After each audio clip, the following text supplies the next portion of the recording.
Maintenant, je vais vous montrer le dernier outil que je viens de découvrir récemment, qui s'appelle MindMap. C'est un site internet de ce logiciel ou cette application. Pour le moment, j'ai pas encore creusé. Est-ce qu'on peut le télécharger sur l'ordinateur? Parce que moi, j'aime bien de travailler sur les logiciels quand ils sont installés. Donc ici, on nous invite de créer les mind maps. Ils appellent ça mind map, mais vous allez voir que ça va rassembler à l'arbre des objectifs. Donc ça c'est site internet. Et ensuite, on va par ici, vous pouvez lire les explications. Ensuite, il y a une version qui est gratuite et ensuite il y a des versions payantes. Donc on va utiliser la version gratuite et on va commencer. Donc on peut créer ces mind maps et ensuite on peut les enregistrer sur Google Drive, qui est très très pratique. Donc là, on va commencer par créer l'arbre des objectifs. Et ici, je vais créer objectif de haut niveau global. L'objectif global. Ensuite, si je veux rajouter les objectifs de niveau suivant, je vais écrire objectif intermédiaire 1, ensuite objectif intermédiaire 2, et ensuite objectif intermédiaire 3. Vous voyez comment ça s'affiche ici, et ça me plaît pas trop parce que c'est plutôt mind map et moi j'aime bien la structure verticale. Et ici, on peut utiliser différents types de présentation. Donc on va dans vue. Donc ici, tout est en anglais. Et on change la présentation et on choisit la présentation verticale. C'est de haut vers le bas standard. Donc je fais ça et vous voyez, ça rassemble à mon arbre des objectifs. Et ensuite, je peux créer mon objectif opérationnel 1 et je vais le décliner suivant les étapes dont je vous ai parlé. C'est l'étape de vérification de l'état existant. Ensuite, on va proposer nouveau fonctionnement. Ensuite, on va tester. Et ensuite, on va mise en place. Ça, c'est un cycle itératif pour un objectif opérationnel. Donc, ce qui est pratique ici, vous voyez, ça se crée automatiquement. Ensuite, on peut utiliser les étiquettes. Ici, ça s'appelle labels. Donc, qui me représente les hiérarchies de mes objectifs. Hiérarchie. Donc, vous voyez, avec les numéros, on peut voir les niveaux.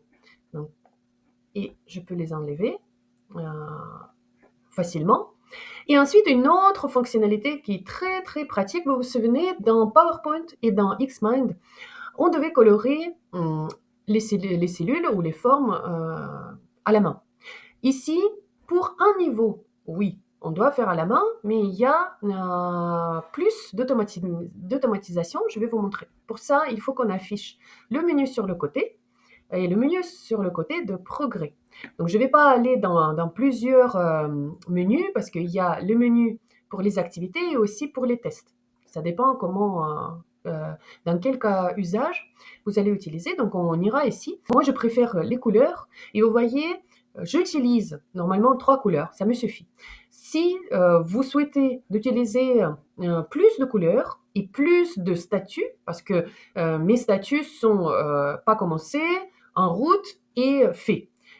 Ils utilisent bloqué, ensuite la situation qui est en attente et aussi under review, que c'est en revue. Tout est paramétrable. Donc je vais vous montrer comment c'est fait. Ici, ça n'a pas commencé. Imaginons, je veux utiliser mes codes couleurs habituels, rouge. Vous voyez, là, c'est rouge, et donc ça va rouge jusqu'à ce niveau-là.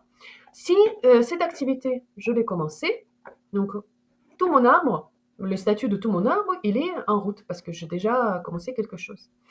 Donc si, imaginons ici, cet objectif intermédiaire, il est fait. Et donc, voyons, est-ce que je peux faire? Bah oui, je peux. Je peux utiliser la couleur verte pour dire que toutes mes étapes, ils sont faits. Et automatiquement, mon objectif opérationnel, parce qu'il était un seul sous l'objectif intermédiaire, il est vert. Donc si je veux rajouter un autre objectif opérationnel 2, il va d'abord passer au niveau rouge, Donc vous voyez, il colorie ce niveau-là en rouge, si je le colorie en jaune, il le colorie en jaune. Vous voyez, c'est très très pratique parce qu'il y a un petit peu plus d'automatisation, et c'est ça qu'on cherche, d'automatiser notre travail.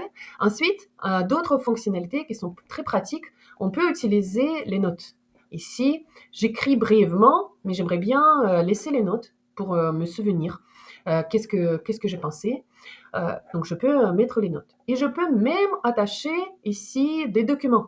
Vous voyez? Mais pour attacher les documents, il faut prendre l'option payante. Vous pouvez commencer avec cet outil-là, avec les autres.